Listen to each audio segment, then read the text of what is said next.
So she's being attacked by people for having given up this golden opportunity.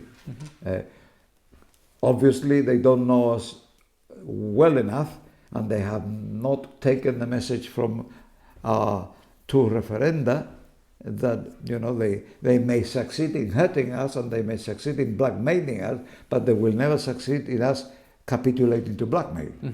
Gibraltarians will not have to go through a Frontex check before returning to Gibraltar. Is that still your understanding?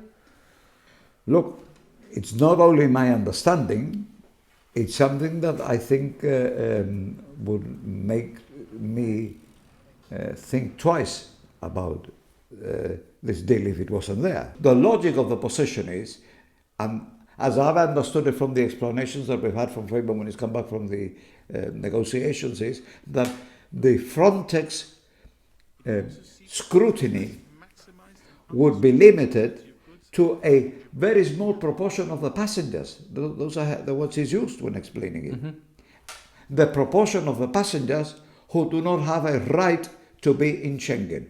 The passengers that arrive from the United Kingdom, who are residents of Gibraltar, as I've told you before, independent of nationality, of any nationality. Anybody who's got a residence permit or who's got a right of residence by birth to be in Gibraltar gets off the plane and goes through the airport, as far as I'm concerned, as it's doing today, as if there was no Schengen Agreement.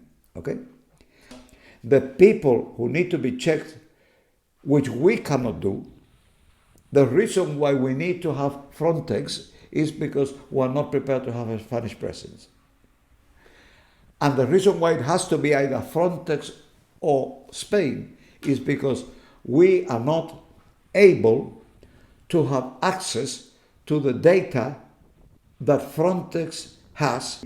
The connection would be from the terminal that is located in Spain to the central terminal that we understand is in Poland. And therefore there would be a request for clearance coming from Spain, but not because Spain has control over Gibraltar, because they are the only ones who can make the request.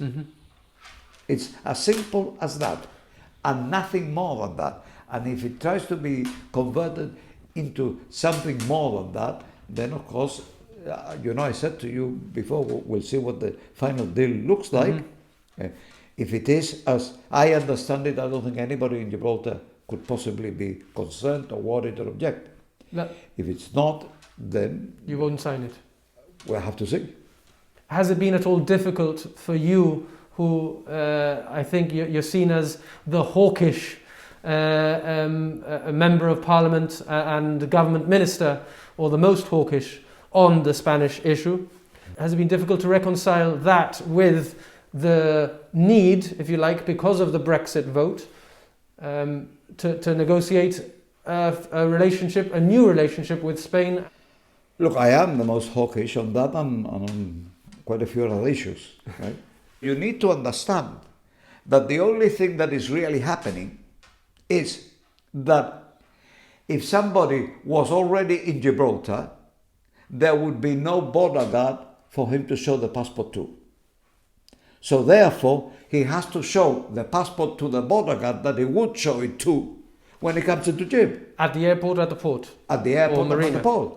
You mentioned the Spanish chap checking the Schengen system. Is that in Gibraltar, or is that on the La Linea side of the Gibraltar airport?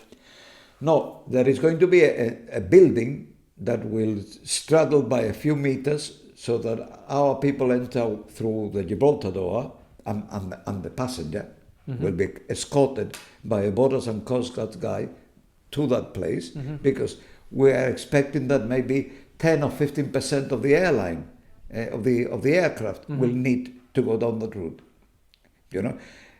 If it was the entire passenger list, you would then have, everybody being trooped down there. It's not going to happen. I mean, the way it's explained to me is the Border and Coastguards guy takes the few individuals that need to be checked down to where the joint thing is.